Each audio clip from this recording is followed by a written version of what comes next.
balanza de pagos.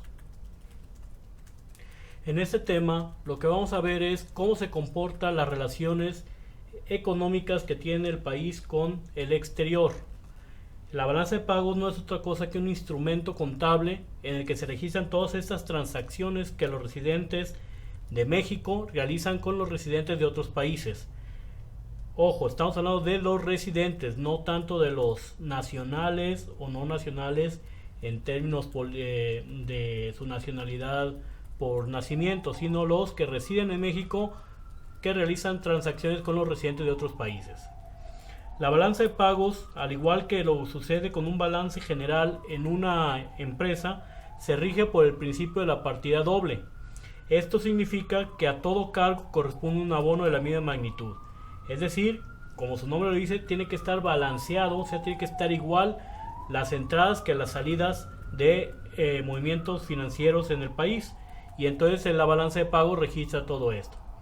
Por lo tanto, el saldo de la balanza de pagos siempre debe ser cero. No así el saldo de las balanzas en que se subdivide. La balanza de pagos es una y luego tiene varios apartados. En estos casos, como sucede en una empresa, el balance general de una empresa tiene activo, tiene pasivo y tiene capital. Son tres grandes rubros donde se registran las transacciones.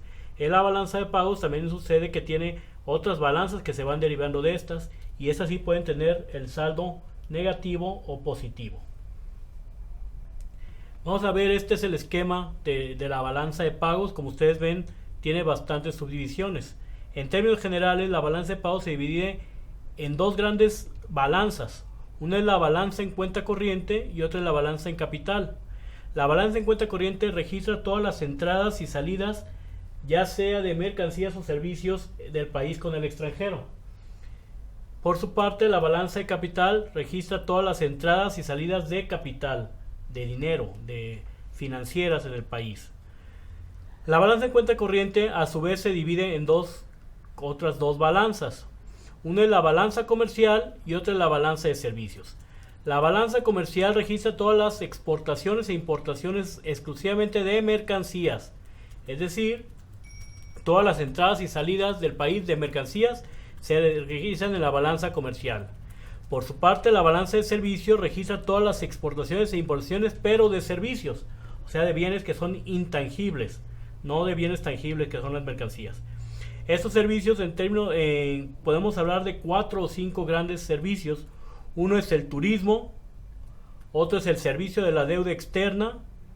Aquí estamos hablando de lo del pago de los intereses de la deuda externa. Si el país contrae deuda externa, o sea que los nacionales, los residentes de México, contraen deuda con los residentes de otros países y les pagan intereses, eso se registra en el servicio de la deuda externa.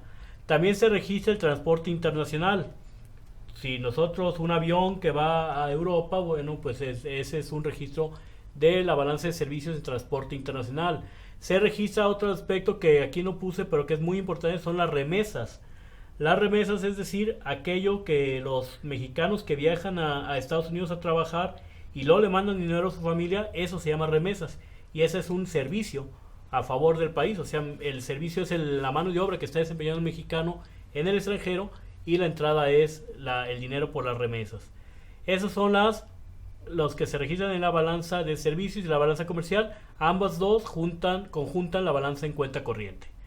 Por su parte está la balanza en capital. La balanza en capital, ya dijimos, son todas las entradas y salidas, pero de capital, de recursos financieros. Y esta se subdivide en otros dos rubros. Una es la deuda externa. La deuda externa, todo lo que contraemos nosotros de deuda, y que puede ser pública o privada. Pública cuando el país, la deuda es contraída por el gobierno, ya sea federal, estatal o municipal, y privada cuando esta deuda es contraída por las empresas o los particulares. A su vez existe lo que es la inversión extranjera, que hay una entrada de capital o una salida en su efecto, pero que es por vía de inversión, no tanto de deuda. Esta inversión extranjera se divide en dos también: inversión extranjera directa e inversión extranjera en cartera. La inversión extranjera directa es cuando entra capital, pero es para crear una empresa, para poner una fábrica. Esa es la inversión extranjera directa. O sea, cuando esta inversión se va a quedar establecida en activos fijos. Por su parte, la inversión extranjera en cartera es cuando ésta entra al país, pero a través de instrumentos financieros. Generalmente dos tipos de instrumentos financieros que hay: acciones y bonos. Las acciones, las empresas son generalmente sociedades anónimas, y al ser sociedades anónimas, para financiar se emiten acciones. Las acciones te dan una parte de la propiedad de la empresa. Si yo compro una acción de Televisa, quiere decir que aunque sea en un pequeñitísimo apartado, pero yo soy dueño de Televisa, aunque sea un muy poquito. El bono, por su parte, no te da propiedad de la empresa, pero sí te genera una deuda. El bono, las empresas, para financiarse emiten bonos. Estos bonos lo que es prácticamente es como que están contrayendo deuda, pero no es la deuda externa, sino es otro tipo de deuda, donde a través del cual venden estos bonos, y el valor de la venta es el financiamiento que tiene la empresa. Posteriormente, cuando estos bonos se concluyen o se liquidan, entonces ya la empresa pagará el capital correspondiente. Entonces, esta inversión extranjera en cartera se le suele decir que es capital golondrino. ¿Por qué? Porque como entra, puede salir de un día para otro. A veces ni siquiera físicamente entra, solamente a través de instrumentos financieros. Entonces es una inversión de corto plazo. La inversión extranjera directa, al contrario, es de largo plazo, porque yo no voy a invertir en poner una empresa para quitarla de un día para otro. Bueno, estas dos grandes balanzas se complementan con otro elemento. Así como les decíamos que en la contabilidad de una empresa existe el activo, el pasivo y el capital, aquí existe la balanza de cuenta corriente, la balanza de capital, y el tercer elemento es la variación de la reserva monetaria.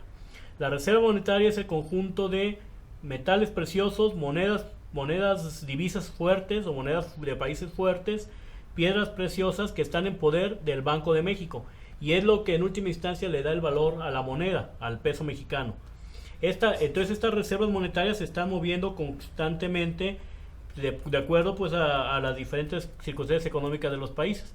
Entonces la reserva monetaria se puede variar por ajustes en el precio del oro y la plata, o en las cantidades que el país tenga de oro y plata y de otros metales y piedras preciosas, o por las divisas extranjeras, que aquí son divisas fuertes. Hablamos del dólar, del euro, de la libra esterlina, del yen, y en general. Entonces estas son la reserva monetaria, y la reserva monetaria lo que permite es equilibrar pues lo que es la balanza de cuenta corriente. Ahorita les vamos a explicar un poquito más. Y existen otros dos cuentitas que vienen a complementar la constitución de la balanza de pagos. Una son las transacciones unilaterales. Esta cuenta existe porque, como dijimos, la balanza de pagos se rige por el principio de la partida doble. A todo cargo corresponde un abono. Aquí, si yo no tengo esas transacciones unilaterales, supongamos que hay un terremoto como el que sucedió en México en 1985, y como producto de ello el país recibe mucho dinero, o muchos bienes, más que no muchos bienes de beneficencia, de apoyo por parte de los otros países. Estos bienes es una importación de mercancía, pero no existe la contraprestación. O sea, entra mercancía al país, es una importación, se registra aquí en la balanza comercial, pero no hay una salida. La salida tendría que ser el dinero que se paga por esa mercancía. Como no se está pagando nada, entonces se mete esta cuenta en transacciones unilaterales. Entonces hay un cargo porque hay una importación de mercancía, pero con un abono que es una transacción unilateral. También existe finalmente el rubro de errores y omisiones. Una empresa generalmente tiene el control total de su sistema financiero y su sistema contable, de tal forma que ellos deben tener exactamente equilibradas las entradas y las salidas de bienes y servicios y capital en la empresa. En un país que tiene tantos kilómetros de frontera, tanto por el norte con Estados Unidos como por el sur con Guatemala y Belice, pues es muy difícil, además de toda la frontera marítima que existe en el Océano Pacífico, en el Océano Atlántico y en el Golfo de México, pues es muy difícil que no exista ningún tipo de error, que se tenga un control preciso al 100% de todo. Como esto no existe, entonces estas varianzas, o que si nosotros tenemos en la parte de los cargos con la balanza de cuenta corriente 100, y en la balanza de capital tenemos 80, y luego en la reserva monetaria tenemos otros 10 y llegan a 90, pues ahí va a haber un desequilibrio. Va a ser 100 y el otro va a ser 90. Entonces los errores de emisiones lo que es como una forma artificial de equilibrar, de saldar las cuentas. Para efecto de que si estamos en cero, tenemos que saldarlas por ahí. Ahora, el rubro de errores y omisiones es muy importante en el sentido de que entre mayor sea este rubro, es o bien que esté entrando mercancía o saliendo mercancía por vía de actividades ilícitas, narcotráfico por ejemplo. Si México vende cocaína, pues obviamente es una exportación y va a entrar dinero al país por esta venta de cocaína, pero ¿cómo se va a registrar la exportación? No existe ese registro porque no es una actividad legal. Entonces ahí tendría que modificarse errores y omisiones. Si hay actividades como contrabando, que cada vez son menos porque el país ya tiene pues una apertura comercial muy importante, pero si hubiera contrabando, pues ahí también hay que registrarse. Y también los grandes errores de contabilidad. Entre mayor sea el rubro de errores y omisiones, quiere decir que el sistema aduanero en el país, las aduanas donde se fiscaliza la entrada y salida de mercancías, no están funcionando bien. Bueno, entonces el principio de la partida doble señala esto. La balanza de capital más la balanza en cuenta corriente es igual a la variación en la reserva monetaria más la variación por oro y plata menos los errores y omisiones. Así es en términos generales como como se tiene que explicar el principio de la partida doble. Si yo tengo en la balanza de capital un saldo positivo, seguramente voy a tener en la balanza de cuenta corriente un saldo negativo. O sea, un saldo positivo en la balanza de capital significa que yo recibo más inversiones y deuda de la que yo exporto. Hay más entrada de capital que salida. Si yo tengo un saldo positivo, entonces quiere decir que mi balanza en cuenta corriente va a ser negativo. Es decir, que yo importo más de lo que exporto. Compro más de lo que vendo. Y esto seguramente va a ser así, pero la diferencia entre estos dos se va a manifestar principalmente en la variación de la reserva monetaria, ya sea por divisas o por oro y plata. Pero aquí se va a registrar, y si no se registra ahí, entonces el último saldito va a ser errores y omisiones. Bueno, ese es el principio de la partida doble. Como repito, generalmente la balanza de capital tiene signo contrario a la balanza en cuenta corriente, y la balanza en cuenta corriente y capital, la diferencia está incluida en el movimiento de la reserva monetaria. Vamos a ver ejemplos, porque yo donde obtengo los datos, pues los obtengo a través del Banco de Información Económica, como lo hemos visto ya bastantes veces y como lo vamos a ver ahorita. Supongamos que nosotros estamos aquí ya en el Banco de Información Económica. Aquí yo me voy a ir a la cobertura temática y aquí hay un apartado que se llama sector externo. Sector externo. Y aquí están todos los elementos que yo tengo para conocer la balanza de pagos. Aquí está el saldo, la balanza de pagos de México, el saldo de la deuda externa del sector público, o sea, la deuda pública, la deuda externa pública, la balanza comercial, la balanza comercial de la industria manufacturera, o sea, ya más específica, la balanza de productos petroleros. Ya saben que México es un país muy dependiente del petróleo y de sus derivados. La balanza de productos petroquímicos y de origen petroquímico, productos agropecuarios y agroindustriales, exportaciones petroleras y no petroleras, ya particularmente ya solamente lo que se vende, exportaciones de petróleo, exportaciones no petroleras, valor de las exportaciones e importaciones por tipo de bien, ahorita lo vamos a ver. Esto tiene que ver con la balanza en cuenta de servicios, la balanza de servicios, que es la balanza turística, la balanza comercial de mercancías por países y zonas, exportaciones, ya ahí ahorita vamos a ver qué significa esto de sistema armonizado de designación y codificación de mercancías. Los ingresos por remesas familiares, que es lo que yo les decía, que es uno de los servicios más importantes que existen. Luego la inversión extranjera directa, que ya la dijimos, que hay inversión extranjera directa y en cartera. Perfil de empresas y exportaciones de mercancías por entidad federativa. O sea que varios de los indicadores de la balanza de pagos se encuentran aquí. Y bueno, de acuerdo con nuestro manual de prácticas, que ustedes lo deben de tener, tenemos lo siguiente que debemos de tener en cuenta al momento de hacer nuestro trabajo.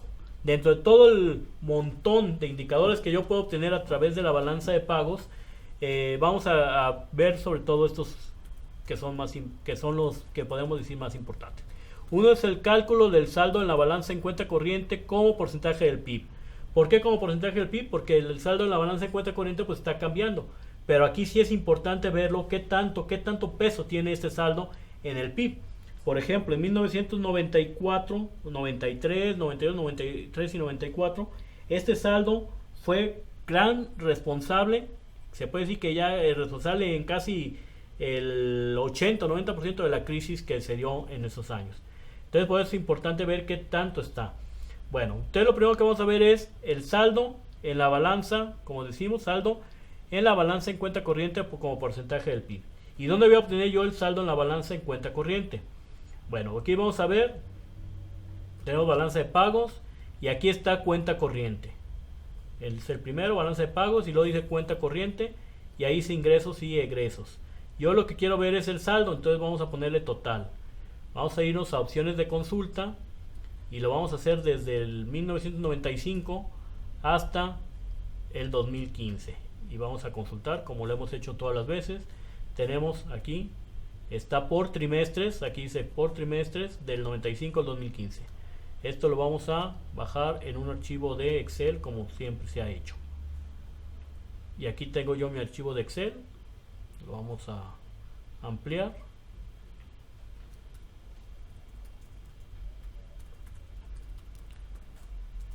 Y aquí tengo mi sector externo, balanza de pagos de México, cuenta corriente en millones de dólares y el periodo es trimestral. Bueno, aquí está.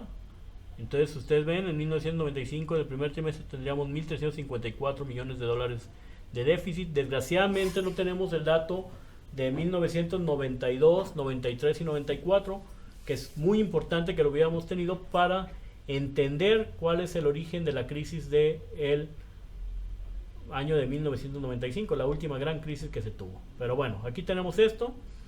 Y ahora lo que nos está pidiendo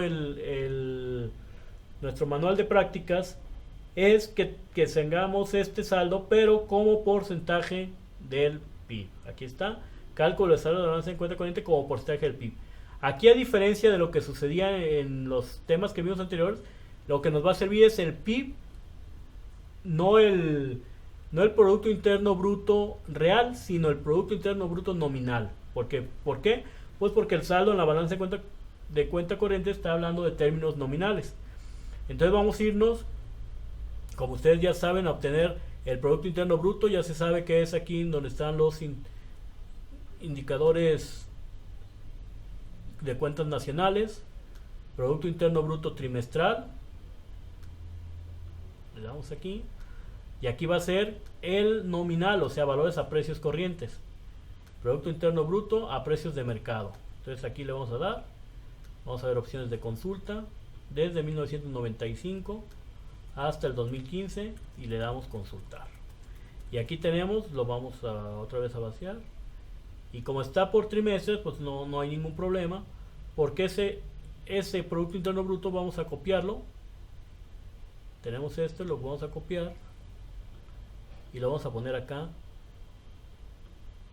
Y ahí está el Producto Interno Bruto. Entonces ya tenemos el PIB y ya tenemos esto. Pero aquí hay una cosa muy importante. El saldo en la balanza de pagos está en millones de dólares. El Producto Interno Bruto, si ustedes lo ven acá,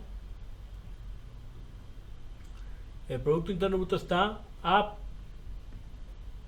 unidad de medida millones de pesos a precios corrientes. Millones de pesos. Es decir, estamos hablando de dos monedas distintas. Acá son millones de dólares, acá son millones de pesos. Entonces, ¿qué tenemos que hacer? Bueno, pues tenemos que buscar también el dato del tipo de cambio, que es el siguiente elemento que nos vamos a necesitar, el tipo de cambio. Entonces nos vamos a selección, quitamos esta y vamos a buscar ahora el tipo de cambio. ¿Dónde lo buscamos? Bueno, pues aquí lo vamos a buscar, indicadores internacionales. Vamos a ver.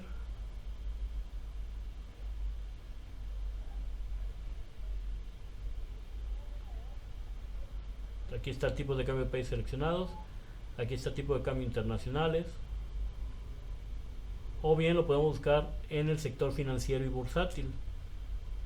Indicadores financieros y bursátiles. Y vamos a ver dónde está el tipo de cambio. Aquí está, cotización del dólar en el mercado cambiario nacional. Dice tipo de cambio, pues, solventar obligaciones, tipo de cambio bancario o tipo de cambio interbancario. Vamos a abrir el tipo de cambio bancario y lo vamos a poner a la venta. Entonces le damos opciones de consulta. Empezamos en el 1995, como habíamos estado haciendo en los otros casos, hasta el 2015 y le damos consultar. Y aquí tenemos el tipo de cambio. El gran problema es que aquí está el tipo de cambio mensual. Entonces vamos a ir, primero exportamos la página, abrimos y tenemos el tipo de cambio mensual. Entonces, ¿qué vamos a hacer? Ahora vamos a tener que sacar promedios trimestrales. Entonces tenemos el primer trimestre, que es entre el mes de enero y el mes de marzo del 95. Le vamos a dar, vamos a abrirlo para que ustedes lo puedan ver más.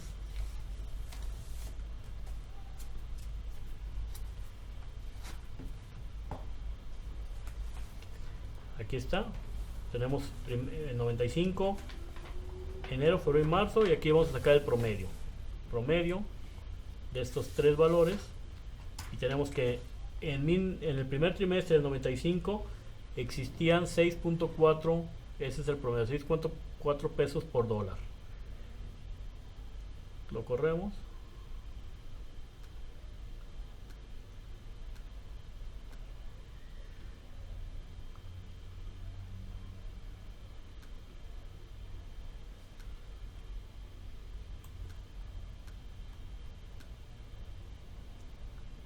Hasta el 2015, hasta el cuarto trimestre del 2015, y ahí está. Estos son nuestros valores.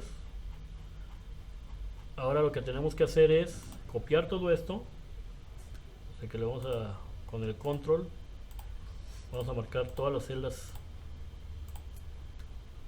que tuvieron valor.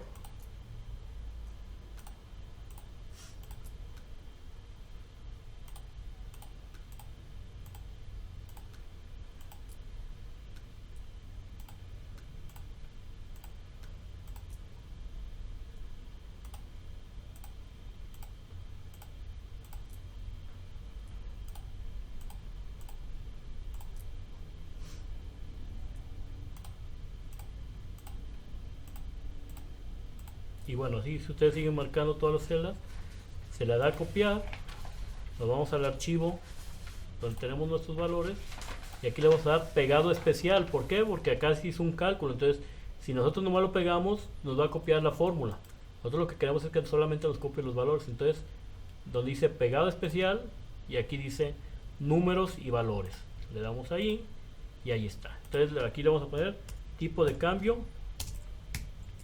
pesos por dólar. Ahí está, tipo de cambio de pesos por dólar. Ya vimos que en el primer trimestre era 6.4, etcétera, etcétera.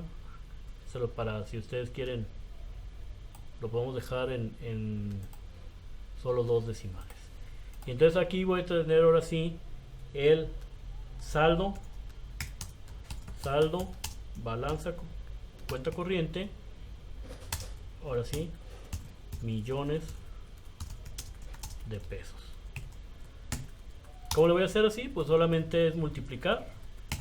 Multiplico el valor del saldo, que está en millones de dólares, por el tipo de cambio. Y esto me da. Entonces quiere decir que el saldo en el primer trimestre del 95 era de 1.354 millones, pero el tipo de cambio que aparecía en ese momento era de 8.669 millones de pesos. Como acá ya son millones de pesos, entonces ya está funcionando igual. Y así yo le doy a todo. Obviamente para adelantar tiempo solamente me queda hasta el 2004. Ustedes van a hacerlo hasta el 2015, como ya lo habíamos comentado. Y aquí entonces ya tenemos cuál es el saldo, balanza en cuenta corriente, como porcentaje del PIB. Y aquí lo voy a poner. Entonces es el saldo 8.669 entre, y aquí voy a abrir un paréntesis. Recordemos que el Producto Interno Bruto está hecho está hecho como si fuera anualizado. Entonces, como si fuera anualizado, entonces tenemos que dividirlo entre 4 para que quede como solamente por el trimestre, ¿sí? Se hace el saldo, pero el Producto Interno Bruto, acuérdense que yo les había comentado que el Producto Interno Bruto es trimestral, pero está elevado, está multiplicado por 4 para que fuera como todo el año. Como no es en este caso no es todo el año, si solamente ese es el trimestre, entonces por eso lo dividimos entre 4. Bueno, esto lo vamos a poner con un porcentaje, y quiere decir que en 1995, en el primer trimestre, el saldo de la balanza de cuenta corriente, que era negativo, representó el 1.78% del PIB. Lo corremos, en este caso hasta donde tenemos datos, y ya vemos esta situación. Como ustedes pueden ver, algo muy importante es que la mayor parte de la historia reciente de México siempre ha tenido saldos negativos en su cuenta corriente. Ha habido en algunos momentos que es positivo, pero generalmente es negativo. ¿Por qué es negativo? Pues simplemente México es un país en desarrollo, entonces un país que es en desarrollo requiere pues inversiones, requiere comprar, importar, etcétera, y entonces por eso su saldo suele ser negativo. O sea, no es malo. Lo malo es que no se revirtiera esto. México tuvo en el 94, como yo les dije, más o menos al finales del 94, un saldo de 35 mil millones de dólares negativo. Aquí estamos hablando de que en el 95 tuvo 1.300. Antes de la crisis teníamos 35 mil. ¿Por qué se revirtió esto? Pues por la propia crisis. La propia crisis lo que hizo es que la gente bajara mucho su nivel de importaciones. Y pues eso nos dio a que en el 95, en el segundo trimestre, incluso tuviéramos saldo positivos porque estábamos en plena crisis económica. Pero aquí vuelve a recuperarse el país y empieza otra vez a crecer. Ya por ejemplo en el 98 ya era de 4%, aunque después bajó un poquito por los vaivenes, pero así fue. Y se ha mantenido después, si nosotros le seguimos, por ejemplo vamos a ver qué pasó en el último año, en el 2015, los últimos 4 trimestres, que vamos a copiar este y este, lo copiamos, nos vamos otra vez acá, los vamos a poner que son los que corresponden al último trimestre. De hecho solamente viene hasta el tercer trimestre, entonces bueno, pues vamos a pegar aquí, pegada especial,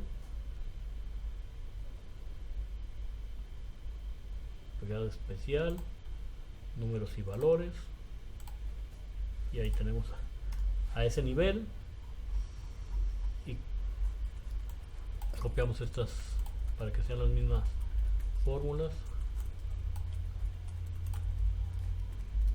Ahí está, que en esos últimos meses han dado en el 2015 sobre el 2.60, 2.5 y 3.5% más o menos el déficit en la balanza comercial. Bueno, una vez que yo hice esto, ahora le voy a quitar aquí para que vamos a graficar este saldo. Entonces lo graficamos. Supongamos que en este caso, como ya pusimos los datos hasta el segundo trimestre del 2004, nos vamos a poner esa y luego vamos a marcar el saldo.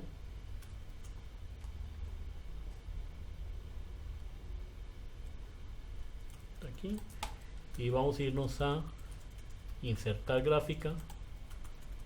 Insertamos una gráfica.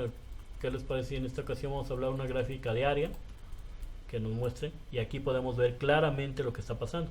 Si solamente hiciéramos esto, que este es el saldo de la balanza comercial del PIB de 1995 al 2004, esto lo podemos cambiar de mover gráfico a otra página,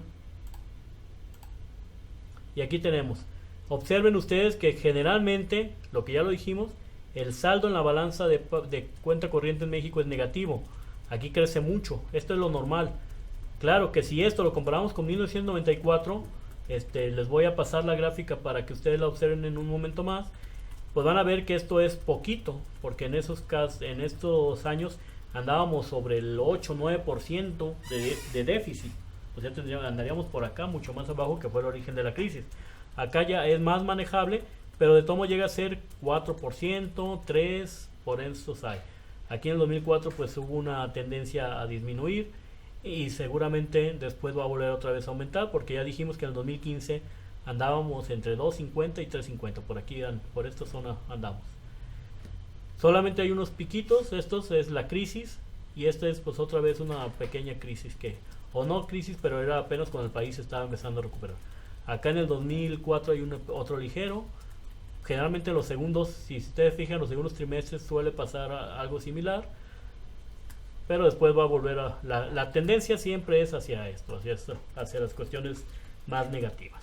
Bueno, ustedes lo que van a hacer es completar la tabla para que me expliquen, se le refiera todo lo que ha pasado en los últimos 10 años, o en los últimos 20 años, perdón, y luego interpretarlos, como les dije, por qué es negativo, ya se los expliqué, pero ustedes lo tienen que explicar a la luz de lo que están viendo en la gráfica. Bueno, otro de los indicadores que se mencionan en el manual de prácticas tiene que ver con el cálculo de las exportaciones por sector económico. Si nosotros regresamos al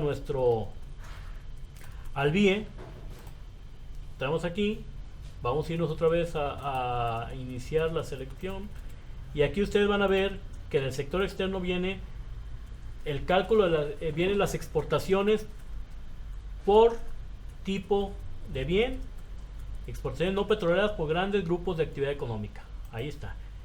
Y vamos a ver de qué se refiere esto. Vamos a ver los valores absolutos, y pueden ser las exportaciones agropecuarias, extractivas o manufactureras.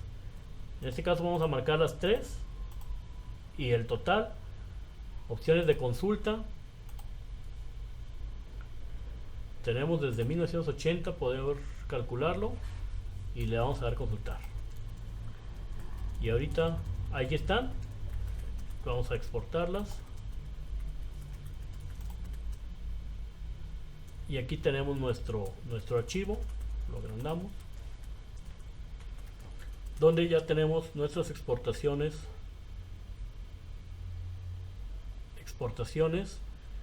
Ese es el total, que lo vamos a poner así. Esas son las agropecuarias, las extractivas, o sea, las de minería y de ese tipo y las manufactureras, que son las de mercancías ya industrializadas. Y sería interesante ver a qué depende cada uno. Entonces vamos a ver el porcentaje. Es muy fácil sacar el porcentaje. Nosotros copiamos aquí, pegamos acá, y vamos a verlo en términos porcentuales. Y obviamente no lo necesitamos, pero a partir de esta sí lo necesitamos por porcentaje.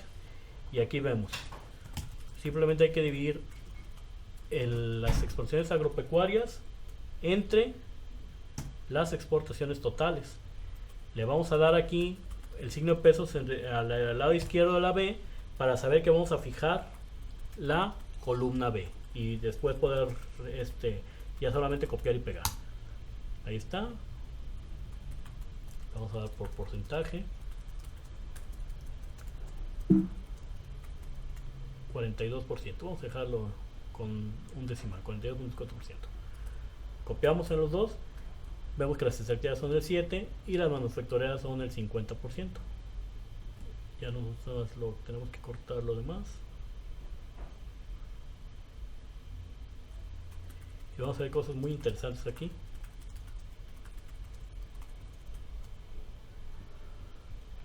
Observen ustedes.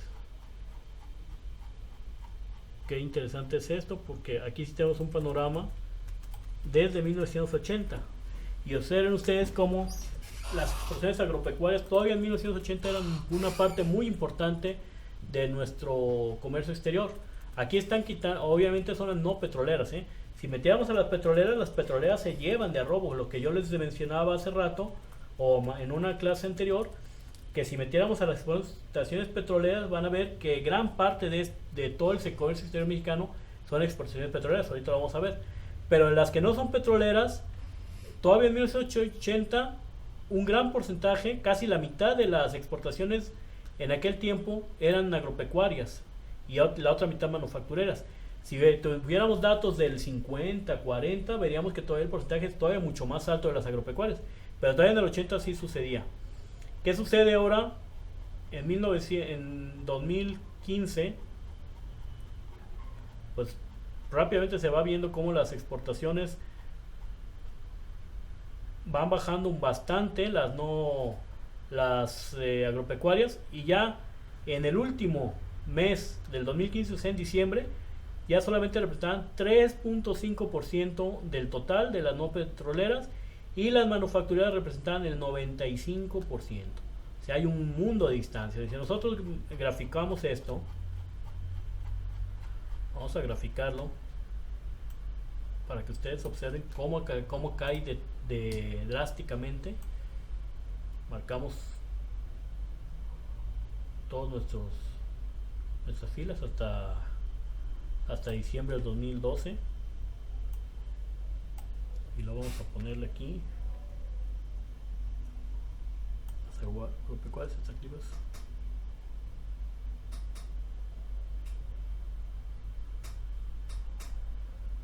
Vamos a ver si nos permite hacerlo. Insertar gráfica.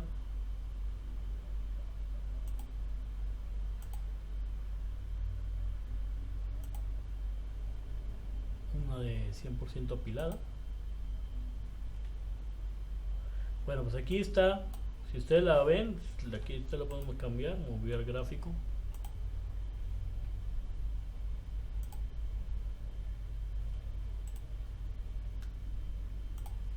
En hoja nueva. ¿Qué observamos? Bueno, observamos que lo gris es lo manufacturero, lo agropecuario es lo azul. Y vean nomás cómo ha venido cayendo dramáticamente. Aquí está, se ve claramente que la parte azul ha venido cayendo de manera importante. La parte naranja, bueno, pues es también marginal en algunos momentos. Si yo quiero cambiar incluso el gráfico y solamente hacer una gráfica exclusivamente de lo agropecuario que yo tuviera,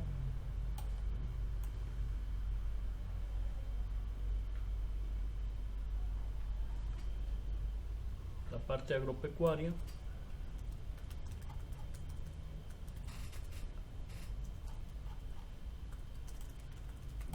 le doy con control y solamente la parte agropecuaria para que veamos en una línea cómo se está dando esto. Insertar gráfico. Ahora vamos a poner una línea. ¿Y qué observamos? Pues observamos esta caída tremenda que se está dando desde ser casi el 50% a estar ahorita. Lo movemos el gráfico para verlo más grande. Y ahí se observa con altas y bajas, porque eso marca lo que es como es mensual, entonces está marcando las diferentes variabilidades del año, pero la tendencia es claramente hacia abajo. Y desde 1900, prácticamente desde el año 2000, es menor a 5% esta tendencia.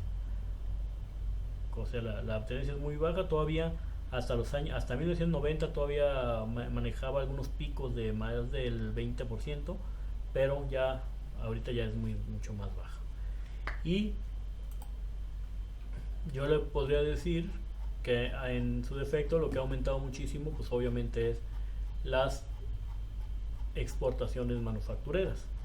Otra cosa que podríamos hacer, como les comenté hace un momento,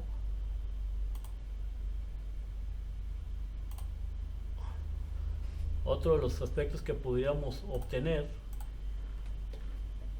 si le damos aquí, es obtener las exportaciones petroleras y no petroleras. Y entonces vamos a exponer exportaciones petroleras y no petroleras.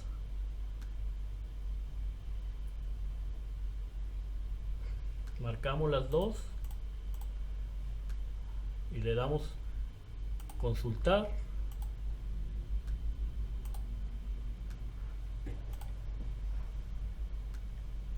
¿Y qué vemos aquí? ¿Qué es lo que yo les mencionaba? ¿Qué pasaba en aquellos años cuando México estaba altamente petrolizado? Aquí lo vamos a ver. Obviamente, es importante que ustedes todas las estadísticas las vayan guardando en un solo archivo, como lo hemos hecho normalmente. Ahorita yo lo estoy poniendo en varios archivos pues para hacer más rápido la explicación. Pero miren, aquí están exportaciones petroleras y no petroleras.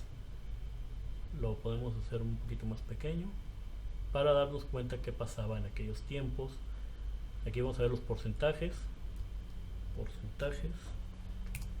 y petroleras y no petroleras.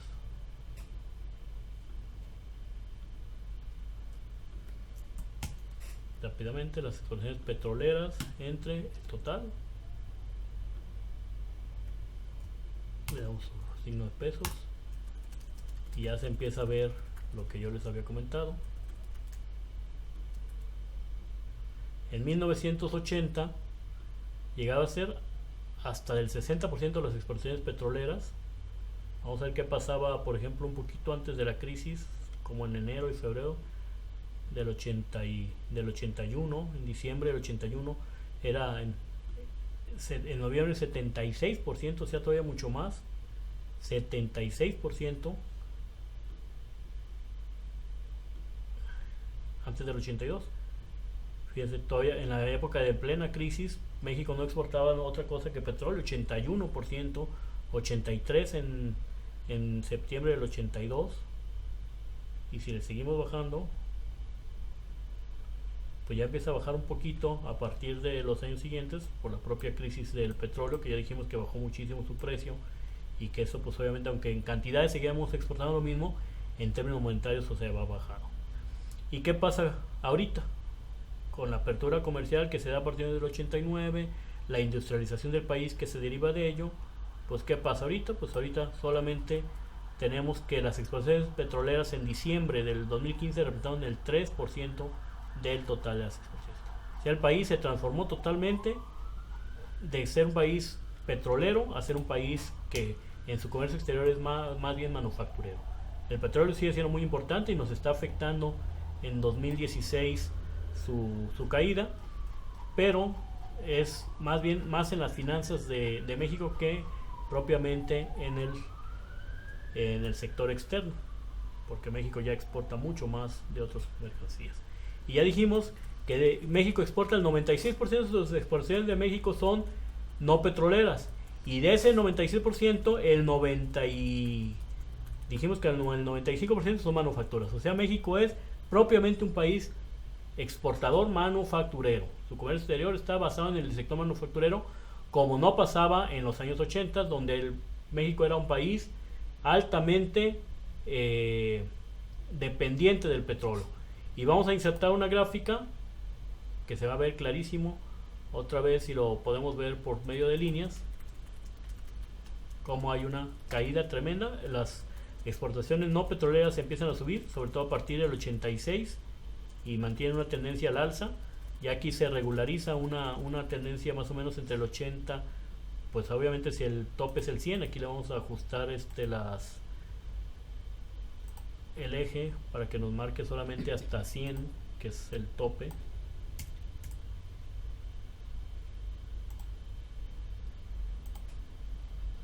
Lo vamos a mover gráfico.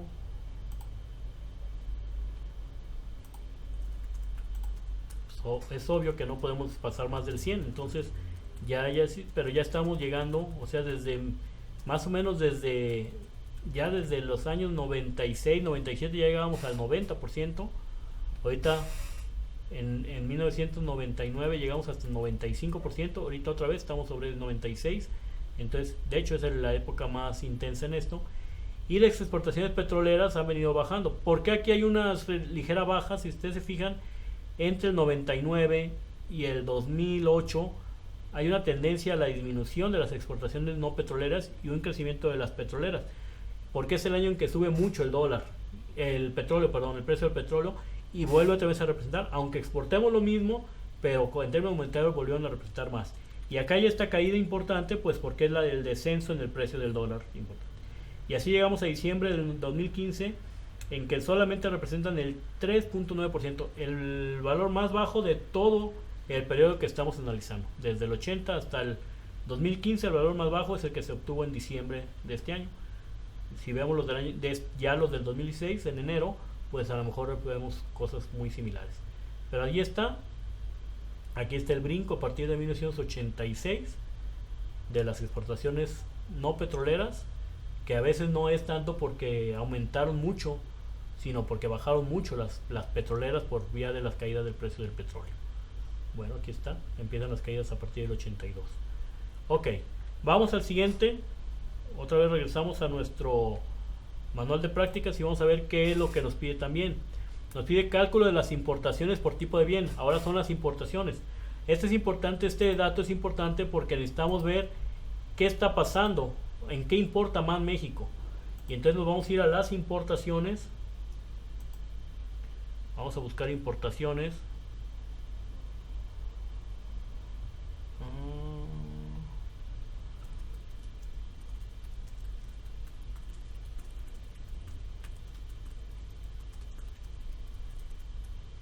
Aquí está valor de las exportaciones e importaciones por tipo de bien.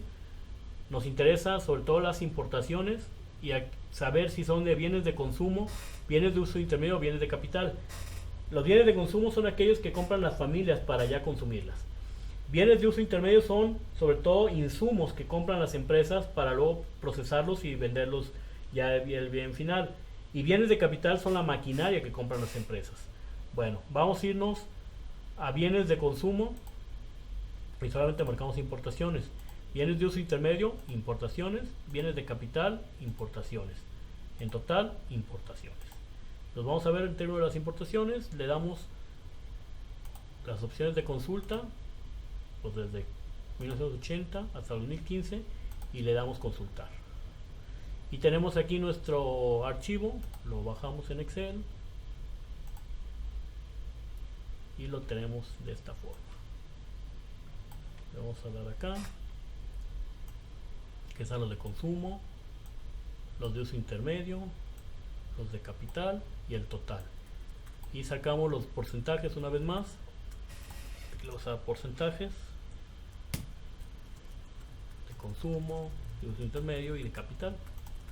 Y vamos a ver qué pasaba antes y qué pasa hoy en el país. Obviamente otra vez es entre total, que en este caso ahora nos vamos a ir a aquí, es donde le vamos a poner el signo de pesos para que se fije porcentaje.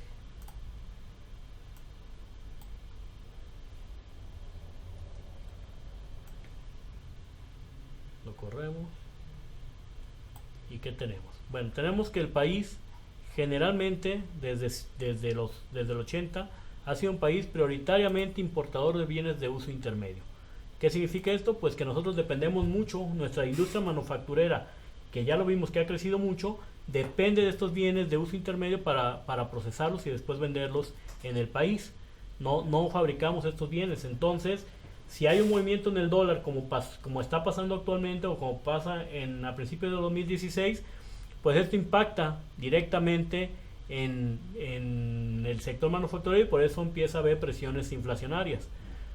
Fíjense bien, desde el 80 era el 66%, bienes de capital 25%, o sea, lo que permite al país industrializarse, y bienes de consumo, que es el que tendría que estar más bajo, 8%. ¿Qué pasa cuando hay una apertura, empieza la apertura comercial? Hablemos de 1990, por ejemplo. Vean cómo empieza a crecer. Se mantienen los bienes de uso intermedio. Estamos hablando ahora de... Aquí les voy a poner para que se vea un poquito más claro. Del 89, 90, por ejemplo, veamos en 90, mediados de 1990, ya los bienes de capital se mantienen más o menos, los bienes intermedios siguen siendo los mayores, pero ya los bienes de consumo aumentaron del 8% al 13%. Vamos a ver qué pasa en 1994 o 93, por ejemplo. Sigue siendo el 13%, pero en términos monetarios cada vez son más las presiones inflacionarias.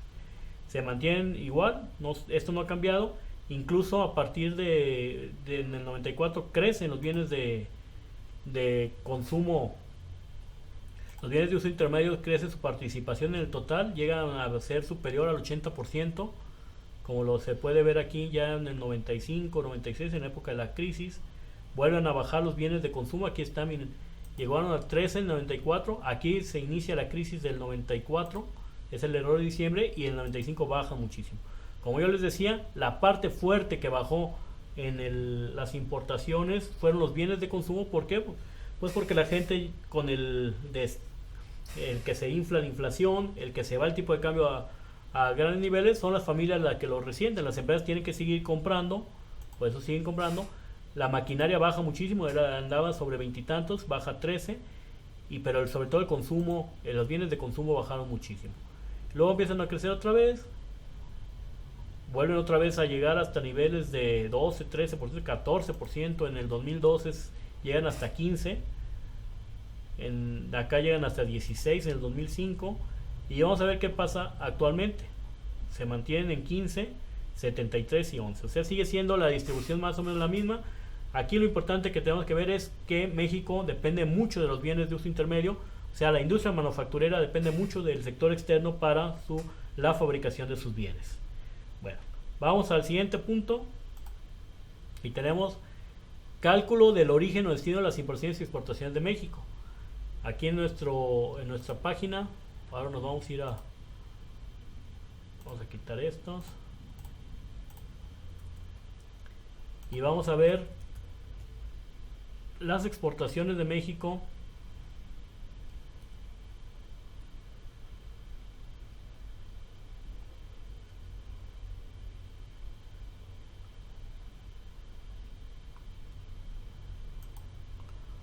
Aquí están sus exportaciones. Vamos a ponerlas total por los diferentes lugares. Y está América, si quieren, antes de ponerle el total, vamos a ver América, qué países. Y aquí valdría la pena que viéramos sobre todo a Estados Unidos, a Canadá y quizá pues los demás países. Podemos poner aquí el total.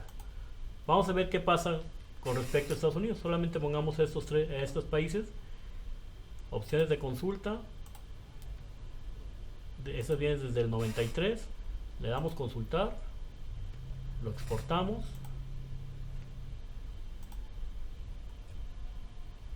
Y nuestras exportaciones no petroleras, cabe señalar no petroleras.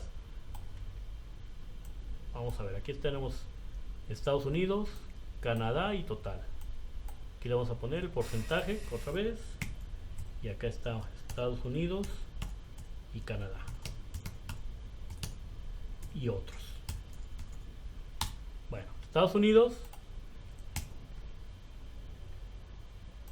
la celda B4 entre la celda D4, que es la que vamos a fijar.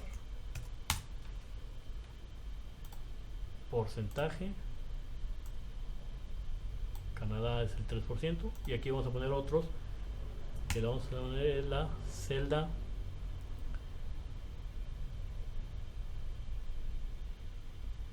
vamos a abrir una, es la celda total menos Estados Unidos menos Canadá, y entre el total, que es el complemento.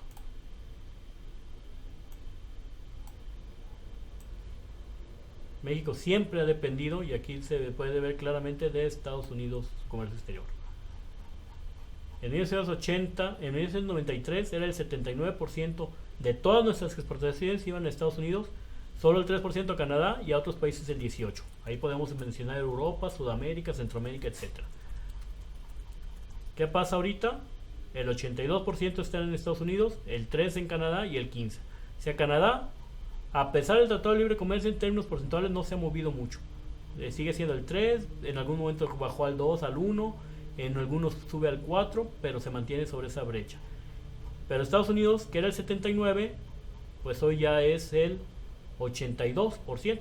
Y hay un descenso ligero, porque en algunos momentos llegó a ser del 87, 88%, como en el 98, hasta el 90%, que en 1999 llegó a ser, se concentraba, todas nuestras exportaciones no petroleras se concentraban en Estados Unidos. ¿Y esto qué genera? Pues ustedes van a investigar y me van a decir en su interpretación qué tan bueno o tan malo es que 8 de cada 10 pesos que nosotros exportamos vayan a los Estados Unidos, todavía actualmente. Bueno, siguiente punto es, aquí fíjense, aquí es el origen o destinos por país de importaciones y exportaciones. Yo les expliqué exportaciones, ahora ustedes van a buscar importaciones y van a hacer lo mismo. Aquí en nuestra serie de datos, aquí tenemos, en lugar de poner exportaciones, quitamos estas y ahora le vamos a poner importaciones. Aquí mismo está la balanza comercial por países y zonas geográficas. Le dan ustedes y aquí están las importaciones, y ahí igual tenemos las totales y las petroleras no petroleras, y las tenemos por diferentes países de América, Europa, así eso. También lo van a hacer igual, solamente escojan a Estados Unidos. Fíjense, aquí les voy a dejar de tarea que escojan Estados Unidos, a Canadá y a China, que está aquí en Asia. Aquí está China. Escojan a China también para que vean cómo ha crecido nuestra dependencia de China en el comercio exterior. Van a ver ustedes que Estados Unidos sigue siendo el gran, así como casi todo lo que vendemos se lo vendemos a Estados Unidos, casi todo lo que compramos se lo compramos a Estados Unidos, pero van a ver cómo China ha crecido. Entonces, en el caso de importaciones es importante que tomen en cuenta Estados Unidos, Canadá, pero también China y otros países, claro. Bueno, el siguiente tema tiene que ver con el cálculo de las estructuras de las inversiones extranjeras. Bueno, nos vamos a ir aquí al sector externo. Quitamos este sector externo, y aquí tenemos la inversión extranjera directa. La vamos a ver, la inversión extranjera directa la vamos a poner por sector económico y el total. Nos interesa ahorita saber el total. Y luego vamos a tener en el financiero y bursátil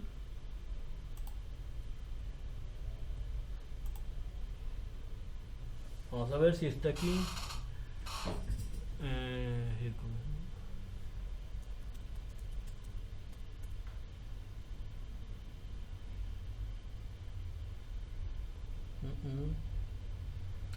Vamos a ver. A ver en la balanza de pagos. Cuenta financiera, aquí está. Acá está arriba. Entonces, miren, vamos a ver. En balanza de pagos, donde dice cuenta financiera, aquí está el total. Y yo quiero saber cuánto de este total es en inversión extranjera directa. La vamos a poner en total. Inversión extranjera directa. La vamos a poner en México. ¿Va? Y luego vamos a ver inversión extranjera en cartera. El total. Y luego los pasivos. Total. Para saber si es del sector público o del sector privado. Pero sobre todo lo que quiero yo saber es la inversión extranjera directa y la inversión extranjera en cartera. Vamos a dejar estos dos. Inversión extranjera directa y en cartera. Voy a tomar esos tres indicadores. Está el total. Le vamos a dar opciones de consulta. Vamos a ver desde qué año viene aquí. Desde el 93. Y lo damos a consultar.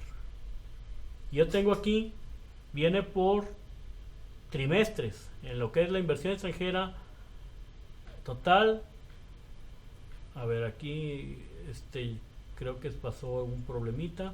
Vamos a nueva consulta porque se metió lo que habíamos hecho en el otro. Volvemos otra vez al sector externo, donde tenemos la balanza de pagos, la cuenta financiera.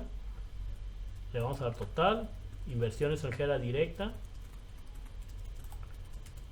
total, inversión extranjera en cartera, perdón, aquí no total, aquí en México, inversión extranjera en cartera, el total. Y le vamos a dar opciones de consulta, desde el 95 en este caso, consultar. Y lo vamos a tener por trimestres. Entonces lo exportamos igual a un archivo de Excel.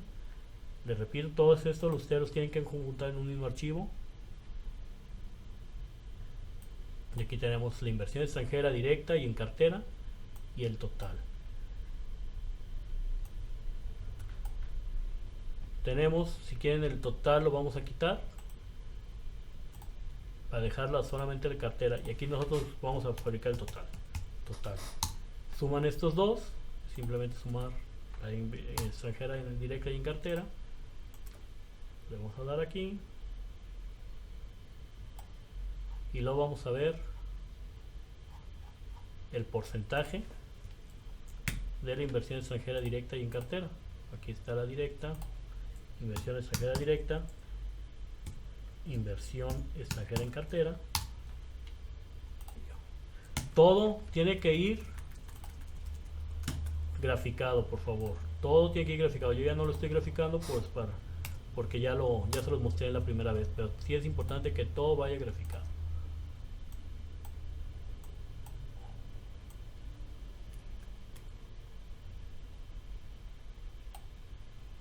Observen ustedes, en 1995, cuando la crisis, la inversión extranjera directa representaba el 66% y la cartera el 34%.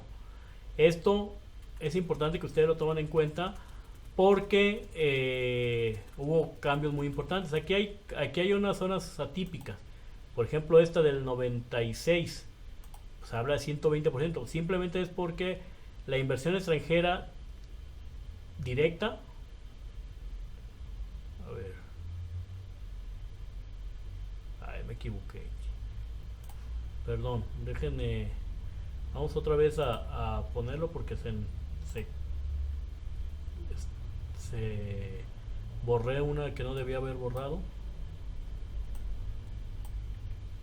Esta es la que tenemos que borrar,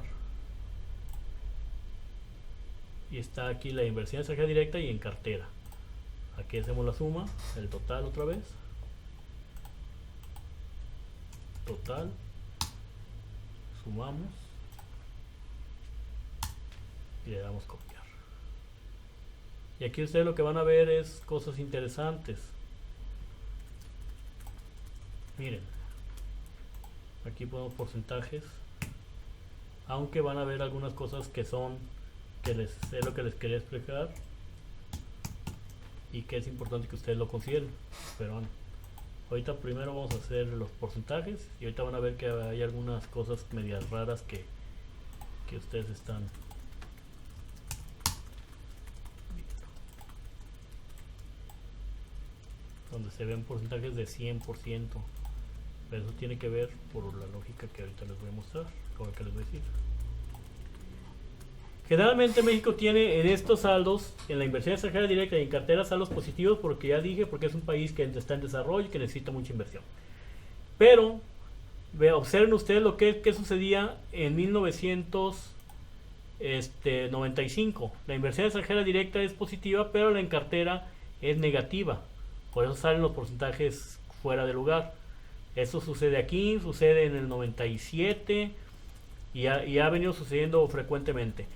¿Por qué se da esto? Bueno, pues porque el país ha tenido épocas de crisis donde la inversión extranjera ya no se queda aquí en el país, sino se está yendo a otros países. O sea, México está invirtiendo más en el extranjero de lo que recibe. Y entonces por eso se dan esos cambios.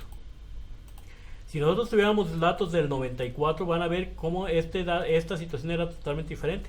La inversión extranjera en cartera era muy alta con relación a la inversión extranjera directa. A lo mejor en porcentaje seguía siendo importante la directa, pero la en cartera estaba mucho más alta. Y aquí no, aquí hemos visto cómo hay un descenso importante. Entonces esto es lo más importante. ¿No? Si ustedes quieren más que los porcentajes, aquí lo que habría que graficar es la parte total. Aquí podemos graficar, insertar gráfica de líneas, y lo que se puede ver es esta parte importante. Si lo movemos el gráfico a una hoja nueva, se puede ver que la inversión extranjera directa siempre ha sido positiva. La de en cartera ha tenido altas y bajas, es mucho más, como yo les dije, son capitales golondrinos, entonces tienen picos muy grandes. Por ejemplo, aquí miren, llegó a ser positivo y luego se dio un bajón acá en el 2009. Este bajón tiene que ver con ¿qué? Pues con la crisis, la gran crisis que se dio en el 2009 en Estados Unidos y que nos repercutió mucho a nosotros. Acá hay otro negativo muy fuerte que fue la crisis del 95. Acá en el 2005 hay otros, 2005, 2006, 2007. Bueno, pues o sea, esos son los movimientos normales del país.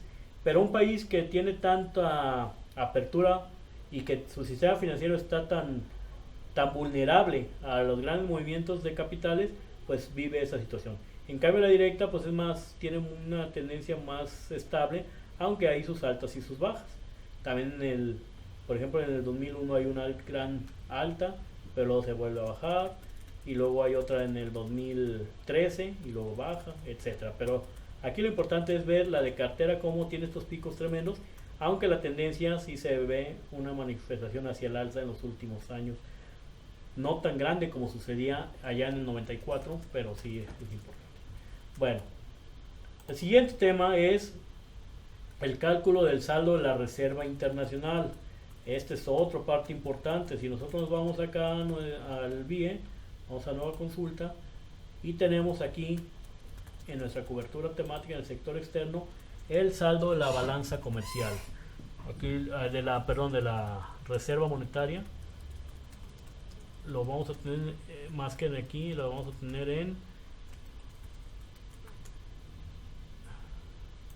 permítame un momento, a ver si en la cuenta financiera. Aquí está variación de la reserva monetaria, y aquí está también los errores y omisiones, que ya se los había mencionado. Están ajustes por valoración, que es una cuestión de financiera, etcétera. Entonces aquí tenemos la variación de la reserva monetaria. Vamos a darle opciones de consulta. Desde el 95 consultamos y vamos a ver qué pasa aquí. Si nosotros abrimos esta página,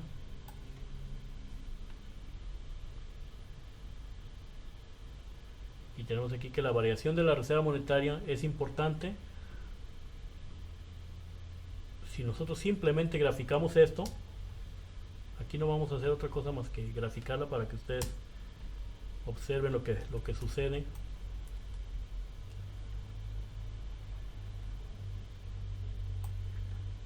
Insertar gráfico, vamos a hablarlo en un área, y observen ustedes algo muy importante. Esta la movemos de lugar, mover gráfico, hoja nueva, aceptar, y vean cómo la reserva monetaria pues también tiene sus altas y sus bajas. Generalmente ha venido creciendo, eso es importante. Si ustedes hacen la sumatoria del 95 para la fecha, van a ver que ha crecido mucho más de lo que ha disminuido. Todos estos son periodos de crecimiento, solamente estos son periodos de decrecimiento. 2000, un pequeño decrecimiento aquí, 98 aquí hay un pequeños decrecimientos. 2000, uno fuerte en el 2006-2007, ahí hay uno. Otro fuerte en el 2009, que es cuando la crisis, y otro fuerte el que vivimos actualmente, que es muy alto, 2015, y seguramente 2016 va a ser por ahí, por todo lo que el gobierno ha tenido que estar metiendo de su reserva monetaria para proteger o para tratar de defender un poquito al peso. Pero generalmente son positivos. Vean las tendencias, es al alza con grandes incrementos. Este periodo entre el 2009 y entre el finales del 2009 y 2013 fue muy fuerte de ingresos de reserva monetaria, porque el país exportó mucho, porque el país tuvo una gran inversión. Aquí es importante que ustedes empiecen a combinar los diferentes aspectos. Cómo fue las inversiones en esa época y cómo fue, si nosotros lo vemos en términos monetarios, vamos a verlo en el anterior que hicimos, cómo en estas épocas la inversión extranjera fue muy alta, sobre todo en cartera, pero también la directa, y eso le hizo que el país tuviera muchas reservas monetarias. ¿Qué pasa ahora? Está cayendo la inversión extranjera, aquí está, todavía no es negativa, pero está cayendo, están cayendo las exportaciones y hay presiones sobre el peso, y entonces el gobierno tiene que estar metiendo el dinero, como lo vamos a ver en el tema del tipo de cambio, para tratar de proteger a la moneda. Pero eso es importante, que empiecen ustedes a vincular las diferentes gráficas y entenderlas de una manera integral. Y finalmente tenemos el caso del análisis del comportamiento. Bueno, eso es lo que les estoy diciendo. Ustedes tendrán que hacer todas sus gráficas, todos sus cálculos, y luego empezar a verlas todos en una misma pantalla. ¿Qué pasó, por ejemplo, en este año cuando crecen mucho las reservas monetarias entre el 2010 y 2013? ¿Qué pasó con la inversión extranjera? ¿Qué pasa con nuestro comercio exterior? ¿Importamos más de lo que exportamos? Etcétera. Yo aquí hice todos estos archivos. Ustedes tienen que tener uno solo y empezar a tejer y a interpretar todo de una manera integral. Bueno, Este es el tema de la balanza de pagos, un tema bastante largo que tiene muchas aristas. Yo les estoy dejando solamente algunas, pero ustedes podrían también, por ejemplo, ver cómo se están comportando las remesas de los migrantes, cómo están creciendo, cómo están bajando, entre otros aspectos. Aquí le vamos a dejar, entonces ustedes tienen la obligación de sacar los diferentes temas desde los años, desde el primer año que venga en el cálculo hasta el último año. Solamente me quedó una duda que ahorita la voy a ver, que tenía que ver con el saldo en la balanza en cuenta corriente. Vamos a esperar aquí en el sector externo. Habíamos dicho que lo que tenía que ver con el saldo en la balanza en cuenta corriente como parte del PIB. Vamos a buscar saldo balanza cuenta corriente aquí en la cuenta corriente. Vamos a ver desde qué año viene. Yo les había dicho que estaban solamente del 95. Sí, 95. Bueno, lamentablemente no tenemos desde el 80 o 90 para ver el caso de la crisis. Con esto tenemos. Yo en los próximos días les pasaré también algunas gráficas que tengan que ver con cómo se comportaban estos indicadores antes del 93, sobre todo para que ustedes vean el fenómeno de la crisis, cómo era previsible y lo podamos discutir. Bueno, muchas gracias y continuamos en la siguiente clase con el tipo de cambio, que es un tema totalmente vinculado a este de la balanza de pagos. Gracias.